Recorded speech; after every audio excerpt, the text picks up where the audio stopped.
This is part 2 on our chapter on chemistry, and it picks up where we left off with part 1. A long chain of this would be a polypeptide, also known as a protein. The bond specific to this is referred to as a peptide bond.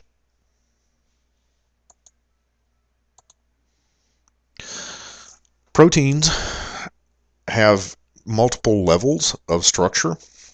The sequence of amino acids that we put together is known as the primary structure. So, as we saw in the previous slide where we had alanine and then valine put together, that would be part of the primary structure. Secondarily, these bonds don't go in a straight line. So as a result, we end up with little twists.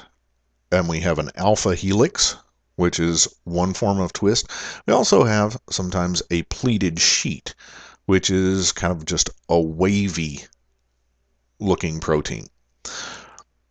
There is then a tertiary structure where this little twisted strand will fold back on itself, and that will form either a fibrous or globular like protein. And then finally, there is a level of structure called quaternary. This is where we have two proteins that stick together. We have a lot of proteins in our body that are quaternary in nature. So I have proteins that are floating through my bloodstream that will form a clot under the right circumstances, but I don't want a clot to form immediately. So I have other proteins that are in tissues, and when those tissues are damaged, then we get this release of a secondary protein which will bind to the first one and cause it to form a new structure, a new functional structure. I think of it kind of like having a car that's up on concrete blocks. And if I want that car to go, all I have to do is slap the tires on, and then it's functional again. But as long as it's up on those concrete blocks, it can't do anything.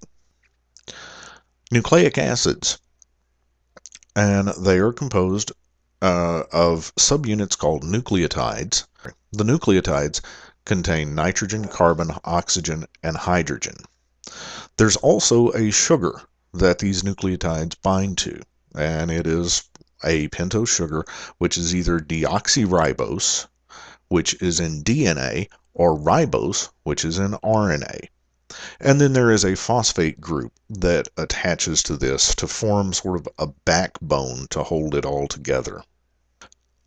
Let's talk about DNA first. The sugar is deoxyribose.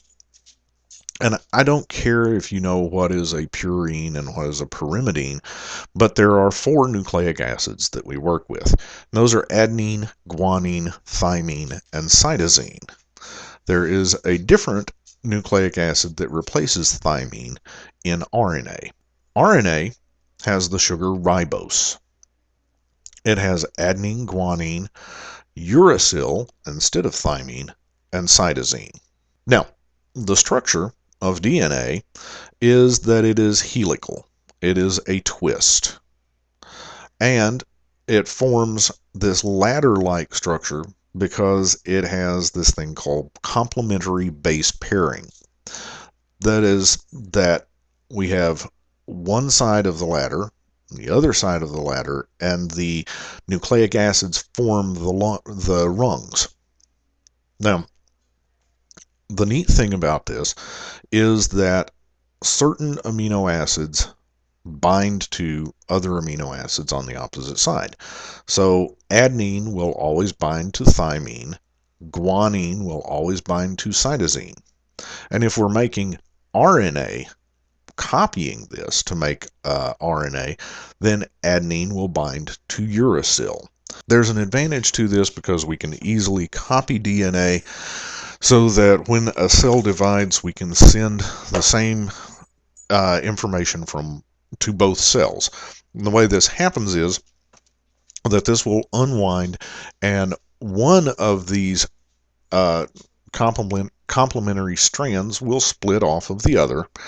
And since we know that adenine always binds to thymine, we can rebuild the strand because we know what has to be on the opposite side.